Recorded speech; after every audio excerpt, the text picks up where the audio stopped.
రేవంత్ రెడ్డిని గద్దె దించేందుకు సిద్ధంగా ఉండాలి.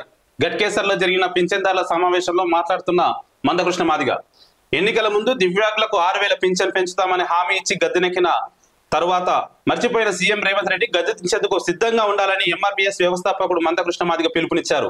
గట్కేసర్ పట్టణంలోని బ్లాక్ బ్యాండ్ కార్మిక సంఘం కార్యాలయం ఆవరణలో బుధవారం జరిగిన దివ్యాంగులు, వృద్ధులు, వితంతువులు చేయూత పింఛన్ దారుల సమావేశంలో మందకృష్ణ మాదిగ పాల్గొన్నారు. ఈ సందర్భంగా ఆయన మాట్లాడుతూ, ఎన్నికల మేనిఫెస్టోలో దివ్యాంగులకు 6,000, వృద్ధులు, వితంతులకు 4,000, తీవ్ర వైకల్యం కలిగిన వారికి 15,000 ఇస్తామని సీఎం రేవంత్ రెడ్డి ఇచ్చిన హామీని వెంటనే నెరవేర్చాలని డిమాండ్ చేశారు.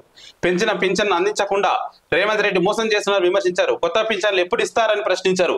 అధికారంలోకి వచ్చి 20 నెలలు గడిచినా నేటికి అమలు చేయకపోవడం ముఖ్యమంత్రి రేవంత్ రెడ్డి చేతగానితనానికి నిదర్శనమన్నారు. వచ్చే నెల 3న నగరంలోని మహాగర్జన కార్యక్రమం నిర్వహించి ప్రభుత్వంతో తాడో పేడో తేల్చుకుంటామని చెప్పారు. ఈ కార్యక్రమంలో ఎంఆర్పీఎస్ రాష్ట్ర, జిల్లా, మండల నాయకులు తదితరులు పాల్గొన్నారు. నిజంగా కూడా కృష్ణన్న చేసేటువంటి పోరాటాలు ఏది కూడా డబ్బున్నోళ్ళ కోసం చేయరు, అధికారంలో ఉండేటువంటి వాళ్ళ కోసం చేయరు. నిజంగా ఎవరికైతే ఇవి అవసరము, ఉద్యమాలు అనేది పీడిత వర్గాలకు అవసరం, ఉద్యమాలు అనేటివి ఎవరైతే అణగారిన వర్గాలు ఉన్నాయో వాళ్ళకి అవసరం, ఉద్యమాలు అనేటివి ఎవరు నష్టపోతున్నారో వాళ్ళకి అవసరం, ఎవరైతే ప్రశ్నించలేరో వాళ్ళ కోసం అవసరం. అలాంటి ఉద్యమాలు చేసినటువంటి ఏకైక నాయకుడు ఈ మన భారతదేశంలో ఉన్నారంటే ఖచ్చితంగా మందకృష్ణ మాదిగ. ఇక నీకు చిన్న విషయం చెప్తా. సరే, పెన్షన్లు దాదాపుగా పెన్షన్లు ఈరోజు 2016 తీసుకున్నారంటే తీసుకున్న వాళ్ళు వృద్ధులు కావచ్చు, వితంతువులు కావచ్చు, వికలాంగులు కావచ్చు, వాళ్ళు ఏం చెప్తున్నారు, ప్రభుత్వం ఇస్తుంది, పెంచి ఇస్తుంది అని అనుకోవడం. కానీ వాస్తవానికి మీరు గమనించాలి, ఎవరైతే పింఛన్దారులు ఉన్నారో మీరందరూ కూడా నేను చెప్తున్నా, దాదాపుగా ఏ ప్రభుత్వం కూడా పెన్షన్ పెంచామని మీరు పెంచాలని అడగలేదు, ప్రభుత్వాన్ని అడగలేదు, మీరు పోరాటం చేయలేదు. ఒక సంఘటన జరిగింది తెలంగాణ రాష్ట్రంలో చూసుకుంటే, నర్సంపేట అనే నియోజకవర్గంలోని ఒక గ్రామంలో ఒక తల్లికి ఒక కొడుకు, కూతురు ఉంటారు. ఆ కొడుకు చనిపోయిన తర్వాత ఆ తల్లి కూతురు దగ్గర ఉంటది. అంటే ఆ నడి వయసురాలు 75 సంవత్సరాలు ఉన్న ఆమె కూతురు దగ్గర ఉంటే, ఆ కూతురు అల్లుడు ఏమంటాడంటే, మీ అమ్మ ఎన్ని రోజులు ఉంటది, ఇంకా మీ అమ్మకి చేయలేక వస్తున్నా నేను, మీ అమ్మను పంపి అంటే పెట్టాలి, మీ అమ్మకు పెట్టాలని మాట్లాడింది. ఆయన ఇబ్బందికరంగా మాట్లాడితే ఆ కూతురు ఏం చేస్తుందంటే, వాళ్ళ అమ్మను ఆటోలో ఎక్కించుకొని నర్సంపేట బస్ స్టాండ్ లో వదిలిపెట్టిపోతుంది.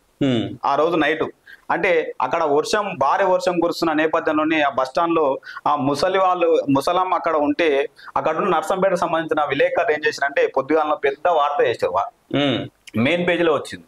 ఓకే, అమ్మకు ఎవరు దిక్కానే, అమ్మ కరిగోస. ఆ సందర్భంగా ఆ వార్త చూసినటువంటి మందకృష్ణ మాదిగ గారు ఆ వార్తను చూసి, అరే నిజానికి తల్లిదండ్రులకు అన్నం పెట్టలేని వ్యక్తులు ఇంకా జీవిస్తున్నారని ఆయన అనుకొని, అసలు ఈ ముసలోళ్లకు పింఛను వస్తే వీళ్ళ కాలం మీద వీళ్ళే బతారు కదా అని ఆ ఒక ఆలోచనతో, ఏదైతే నర్సంపేటలో జరిగిన ఆలోచనతోటి అప్పుడే మందకృష్ణ మాదిగ రాష్ట్ర వ్యాప్తంగా 2007 నుంచి 2008 మధ్యలో జరిగిన పోరాట ఫలితంగానే ఉప్పల్లోని వృద్ధుల వితంతులతోనే లక్షలాది మందితో మీటింగ్ పెట్టి, ఆ మీటింగ్ తోనే అప్పుడున్న ప్రభుత్వాలు తీసుకోవచ్చు, ఎలక్షన్కి వచ్చే ముందల ఎవరు కూడా అంటే మేనిఫెస్టోలో వాళ్ళు తీసుకొచ్చారు. మందకృష్ణ మాదిగ పెన్షన్ పెంచాలని ప్రభుత్వాన్ని డిమాండ్ చేస్తే వాళ్ళు వచ్చే మేనిఫెస్టోలో మేము పెన్షన్ పెంచుతాం. ఆ కారణంగానే కేసీఆర్ ప్రభుత్వం వచ్చిన తర్వాత 1500 చేయాలని చెప్పేసి డిమాండ్ చేస్తూ రాష్ట్ర వ్యాప్తంగా కార్యక్రమాలు జరిగినాయి. అప్పుడు అన్ని జిల్లా కేంద్రాల్లో జరిగిన కార్యక్రమాలు పెద్ద సభ జరిగింది ఉప్పల్లో. అవును, ఆ ఉప్పల్ కేంద్రం జరిగిన సభ ఆధారంగానే కేసీఆర్ ప్రభుత్వం వచ్చిన తర్వాత 1000 రూపాయలు పెన్షన్ వచ్చింది. 1000 రూపాయలు దాదాపు 2000 చేసిండు.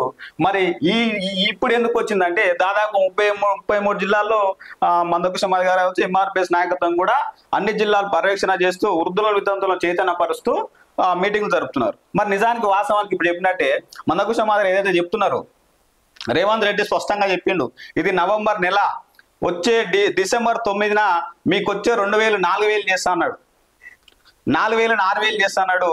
దాదాపుగా 20 నెలలు గడుస్తున్నా మరి వృద్ధులకు, వితంతులకు, వికలాంగులకు నువ్వు పెంచే పెన్షన్ పెంచలేదు. కాబట్టి తక్షణమే వారి అరికోసను అర్థం చేసుకొని, నిజంగా కొన్ని గ్రామాలలో చూసుకుంటే వృద్ధులు కోడలకు 1000 రూపాయలు ఇస్తేనే అన్నం పెడుతుంది. అవును, ఇది అయిపోయినా కాపన్న పెట్టు అంటే నిజంగా కూడా కోడలే కొడుకులు కూడా అట్లనే తయారు.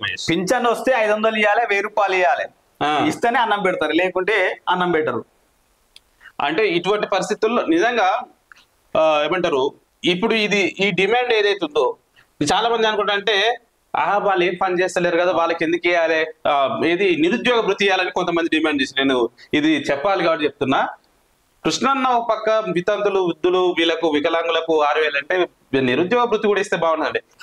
నాకు అనిపించింది, నీ కాలు చచ్చిపడిపోయినాయరా, నీ చేతులు చచ్చిపడిపోయినాయా, ఓ ట్రైన్ కిందనో బస్ కిందనో కాలు చేయబెట్టి ఇరుగుతుంది, అప్పుడు నీకు కూడా ఇస్తారని చెప్పిన.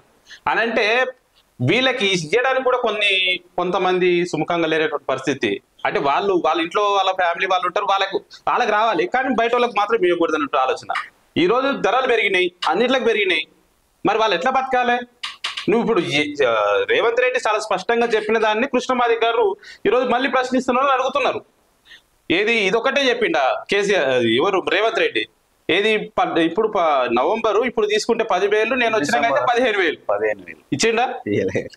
ఏది తులం బంగారం, ఏది బంగారం కావచ్చు, మహిళలకు 2,500 కావచ్చు, అది ఎటు పోయినాయి? ఇప్పుడు ప్రభుత్వం చాలా ఆర్భాటంగా ఇది ప్రజల ఇది మన ఏపురుసో మన ఇంకా దౌర్భాగ్యం ఏంటంటే పింఛన్లు అంటే ఒక వృద్ధులు వితంతులు వికలాంగులు తీసుకున్న పింఛన్లు కాదు కదా, మాజీ ఎమ్మెల్యేలు తీసుకుంటారు, రిటైర్మెంట్ ఉద్యోగులు తీసుకుంటారు, వాళ్ళ పింఛన్ 1 తారీఖు వస్తుంది, కానీ ఇలా పింఛన్ ఒక నెల ఆగి 30 తారీఖు 31కు పింఛన్ వస్తారు. అంటే వీళ్ళు ఏం పని చేసారు అంటే వాళ్ళ ఓట్లు వేయాలి, ఫండ్ ఓటు కార్డు వచ్చేటప్పుడు వాళ్ళ కార్యకర్తలు అయితే ఇట్లా 2 చేతులు ఎత్తుకొని 104 సంవత్సరాల వృద్ధ మహిళ ఓటు హక్కును వినియోగించుకుంది. 101 ఎవరన్నా 101 నడవలేని స్థితిలో కూడా ఓటేసుకున్నారు అనే విధంగా నడవలేని స్థితిలో ఉన్న మహిళకు వృద్ధులాలకి పింఛన్ ఇంటికెళ్ళి ఇస్తున్న ప్రజా పాలనలో భాగంగా అని ఒకవేళ ఇచ్చిందంటే ఒకవేళ అట్లా ఎవరన్నా పోస్టులు పెట్టారంటే ఖచ్చితంగా వైఎస్ఆర్సీపీ పార్టీ జగన్ ప్రభుత్వంలో జరిగింది. ఆంధ్రప్రదేశ్ లో, తెలంగాణలో అయితే వాలంటీర్ వ్యవస్థ పెట్టి ఇంటింటికి పోయిండు. పింఛన్ పైసలు కాడ ఇవ్వడానికి ఇంటింటికి పోవడంలో తప్పులేదబ్బా. వాళ్ళు వచ్చి నేను మొన్న ఇంకోటి వైఎస్ఆర్సీపీ వాళ్ళే అప్లోడ్ చేసిన వీడియోని చూసిన, ముసలామె నడుచుకుంటూ పోతుంది పింఛన్ పైసలు తీసుకోనికి. ఇటువంటి పరిస్థితులు వచ్చినాయి. కానీ మందకృష్ణ మాదిగ డిమాండ్ ఏదైతే ఉన్నదో అంటే ఆయన కోసం చేస్తలేడు, ఆయనకే పింఛన్ కోసం చేస్తలేడు, లేకపోతే డబ్బున్నోళ్ళ కోసం చేస్తలేడు, నిస్వార్థంగా ఎవరైతే అవసరం ఉందో వాళ్ళ కోసం చేస్తున్నాడు. ప్రభుత్వం వెంటనే స్పందించకపోతే ఇక ఆల్రెడీ కృష్ణమాదిగ తీసుకున్నటువంటి నిర్ణయాలు ఉంటే ఆయన ఖచ్చితంగా తీసుకుంటాడు.